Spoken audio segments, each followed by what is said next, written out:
ఇన్ని metres distance ఉంది sun నుండి అర్త్. ఇది గుర్తుపెట్టుకోవడం సాధ్యమా? అసలు చదవగలమా? మన ఇండియన్ సిస్టంలో కానీ ఇంటర్నేషనల్ సిస్టంలో కానీ చదవగలమా? వన్స్, టెన్స్, హండ్రెడ్స్, ఇక్కడ 2 2 కామర్స్ ఇచ్చింది కాబట్టి ఇండియన్ సిస్టంలో thousands, 10,000s, lakhs, 10 lakhs, crore, 10 crore, 100 crore. మన తెలుగు ఇండియన్ సిస్టంలో కదా 100 crore అంటే 140 crore మీటర్స్. కానీ ఇది గుర్తుపెట్టుకోవడానికి చాలా difficult.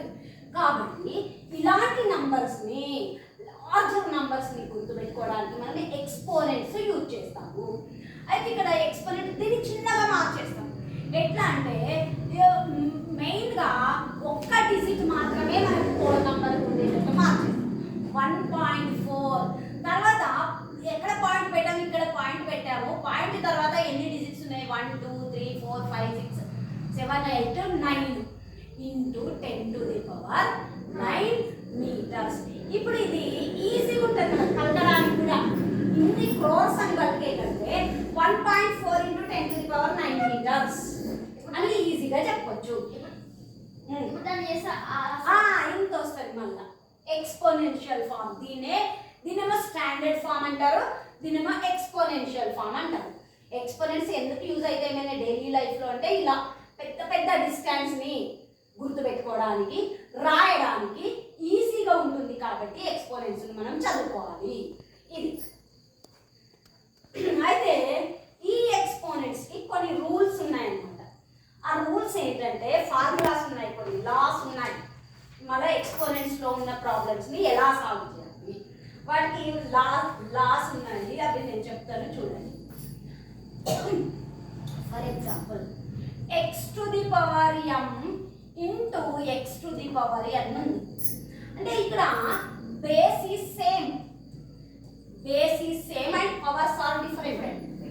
when base is same, powers are different, we can write like this: x to the power m plus n, x to the power m plus n, x to the power m plus n.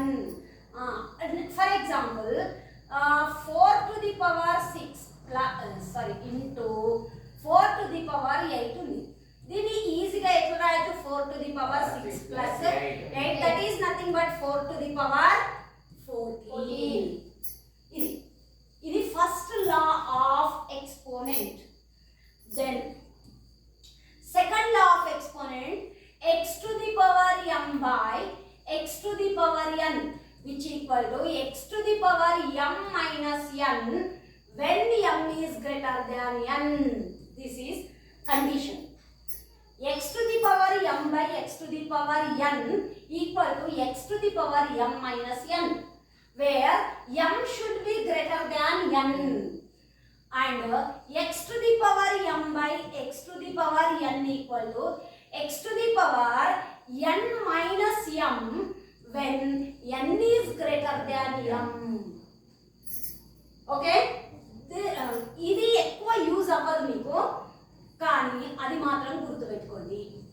ఓకేనా? ఇది ఒకటి గుర్తుపెట్టుకోండి, ఇది లేకున్నా పర్వాలేదు.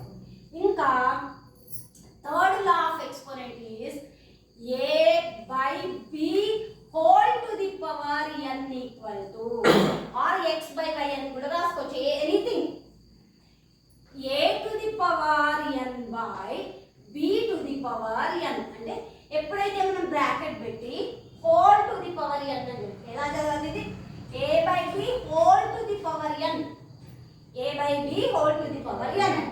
ఎప్పుడైతే whole కి power ఉందో దాన్ని విడదీస్తే రెండింటికి కూడా పవర్ అవుతుంది.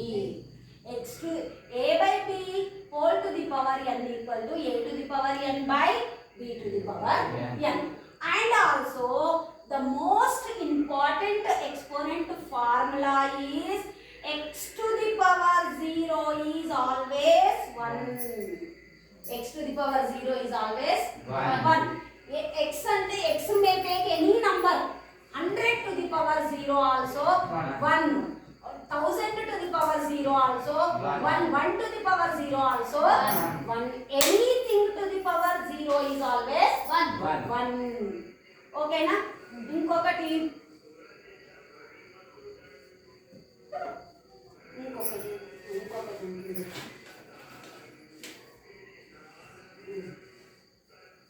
x to the power next x to the power minus m equal to 1 by x to the power m.